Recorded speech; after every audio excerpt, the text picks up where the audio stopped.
আচ্ছা, তোমরা কি কখনো খুদ চচ্চড়ি রেসিপির নাম শুনেছো বা কেমন দেখতে সেটাও কি জানো? যদি জেনে থাকো তাহলে কিন্তু আমাকে কমেন্টে জানিও। আর তোমরা এই রেসিপিটা কে কী নামে চেনো সেটাও কিন্তু কমেন্টে জানাতে পারো। তো যাই হোক, রেসিপিটা করার জন্য একটা প্যানে তেল দিয়ে আলু পেঁয়াজ কাঁচা লঙ্কা দিয়ে নাড়াচাড়া না করে দিয়ে দেবো সেই খুদ ভাতটা। দেখেছো চালগুলো কতটা ছোট ছোট? এবার এর মধ্যে হলুদ আর লবণ দিয়ে নাড়াচাড়া করে যেভাবে আমি জল দিচ্ছি ঠিক এইভাবে 6 থেকে 7 বার একইভাবে কাজটা করতে হবে। আর ঢাকা দিয়ে দিয়ে ভাতটাকে সেদ্ধ করে নিতে হবে।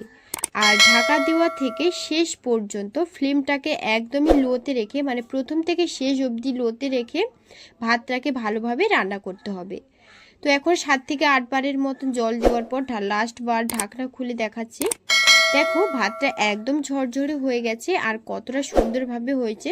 তোমরা কারা এভাবে ট্রাই করেছো প্লিজ কমেন্টে জানিও। টাটা।